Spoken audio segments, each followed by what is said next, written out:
Okay. Public meeting item number 3 is also proposed for designation.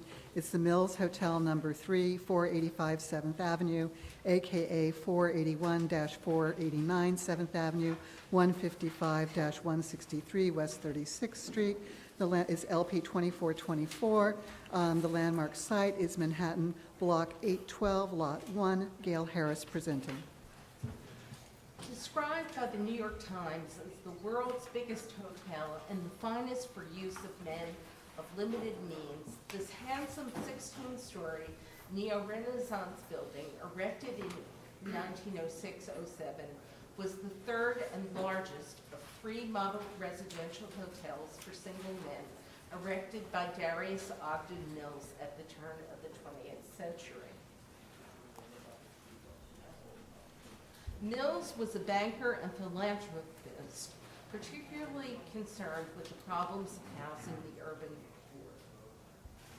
In 1905, spurred by the success of his 2 earlier hotels and wanting a hotel in a thriving midtown location convenient to public transportation, Mills commissioned Copeland and Dole, an architectural firm established by 2 former Ernest Flagg employees, Henry Louis Copeland and William Herbert Dole, to design this hotel.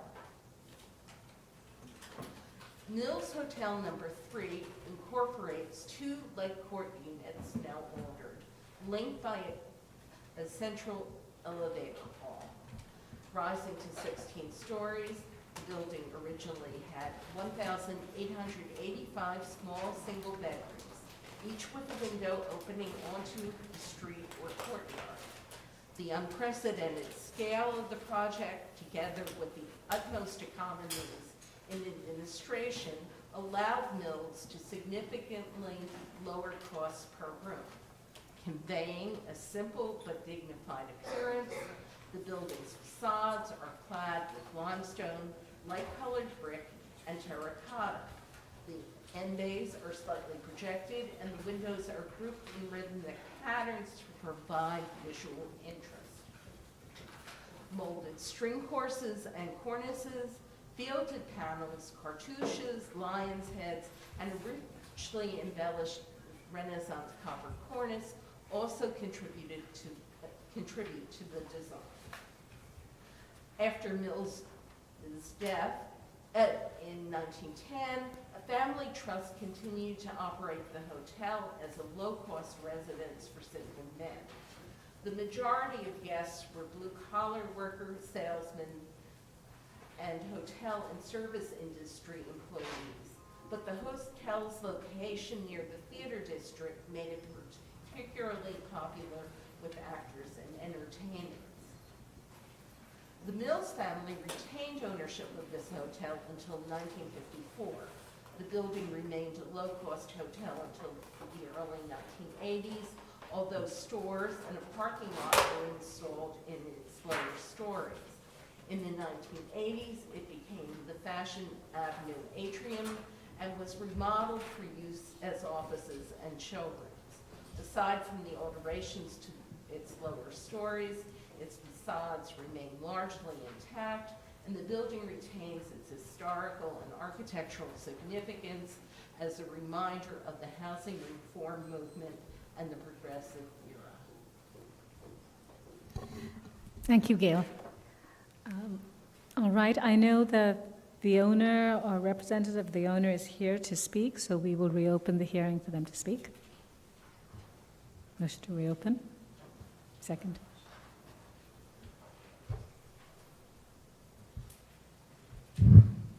Good afternoon, Commissioners. As contract vendee of the former Mills number 3 at 45 7th Avenue, 45 7th Avenue Associates LLC is very pleased to express our strong support for the designation of this building as an individual New York City landmark structure. We believe that it is fitting for the Landmarks Commission to recognize the fine architecture and character of the 1907 hotel building by architects Copeland and Dole, and to commemorate its historic importance as a pride of the city, the world's biggest hotel, and the finest for use of men of limited means. In the next few months, we will be coming to the Landmarks Commission with designs to bring 45 7th Avenue back to its original use as a hotel after more than a quarter century as an office building. As we develop these plans, we are highly mindful of the building's original architecture and character. We are working to bring the materials, proportions, and most prominent details of the building's highly compromised base back into harmony with the original architecture which survives on the upper floors, and to bring the new hotel rooms into conformance with contemporary light, air, and environmental requirements without compromising the historical elements which give the building its character. We thank the Commission and staff for its thoughtfulness throughout the designation process, and we look forward to working with you and reviewing the plans as we return the building to a vibrant contemporary expression of its original hotel function. Thank you. Thank you. All right, we can close the hearing. Second. All right, any questions? I mean, it's a very distinctive building, I think, and it really does reflect particular style of housing. I think it's fascinating that that this type of housing was so forward-thinking. They found a way to have an innovative floor plate and allow for a certain amount of density, which actually brought down the cost per unit.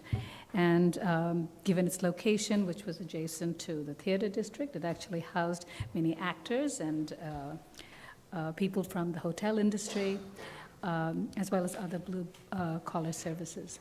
So I think it really does represent an era in time, I guess, in the early 1900s. Yes.